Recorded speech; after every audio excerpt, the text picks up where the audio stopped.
Salut à toi, jeune spationaute. Aujourd'hui on se retrouve pour l'Astro News du 14 juillet 2020. Vous êtes prêts?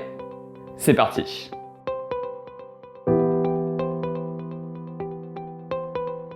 Bon, je ne parle pas souvent des phénomènes purement astronomiques alors que je m'appelle la référence astronomique. Ouais, bah j'en suis pas vraiment fier, je vais pas vous le cacher, mais bon, après c'est comme ça, j'aurais dit, après bon, oui, effectivement. Oui. Je remédie donc à ça en vous parlant de deux phénomènes astronomiques que vous pouvez observer durant ce mois de juillet. Commençons avec la comète Neowise qui est visible dans le ciel matinal. Ce spectacle est visible à l'œil nu avant le lever du soleil vers 4 h du matin et elle sera le plus proche de notre planète le 23 juillet prochain. Ainsi, pour avoir toutes les chances de votre côté pour l'observer, je vous conseille d'aller voir ma vidéo sur les applications indispensables. J'en présente une qui vous sera sans doute bien utile pour trouver la comète dans le ciel. Évidemment, parce que tu vas pas trouver la comète par terre. Normalement, non, je pense pas. Après, bon... Après, je me trompe peut-être, bon, voilà. On continue cette fois-ci avec deux planètes que l'on peut très bien voir dans le ciel, cette fois-ci nocturne. Il s'agit ni plus ni moins des deux géantes gazeuses, Saturne, Jupiter. Encore une fois, la même application qui vous aidera à trouver la comète dans le ciel vous aidera aussi à trouver Jupiter et Saturne. Donc je vous conseille vraiment d'aller voir ma vidéo. Néanmoins, contrairement à la comète Neowise, vous pourrez les observer durant toute la nuit.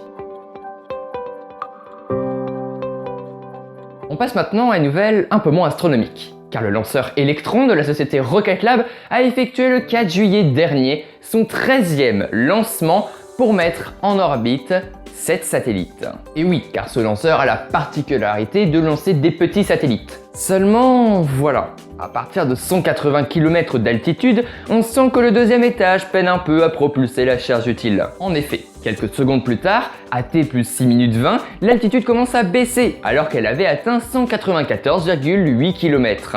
Alors que l'échec se dessine, l'image se coupe, une personne reprend l'antenne, le live se termine et Rocket Lab tweet: un problème a été rencontré aujourd'hui lors du lancement de Rocket Lab qui a causé la perte du véhicule. Nous sommes profondément désolés pour les clients à bord d'Electron.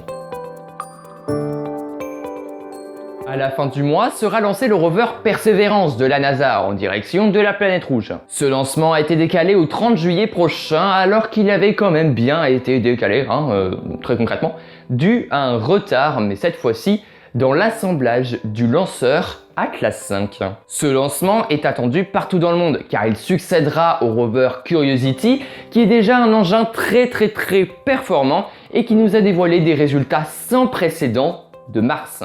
Enfin, Curiosity sera encore en activité quand Perseverance arrivera. Voilà, les deux en fait seront sur la planète rouge. Donc il y aura deux rovers sur la planète rouge. Mais il succédera à ce qui sera mieux que Curiosity. Enfin, je sais pas si je me fais comprendre. Je pense.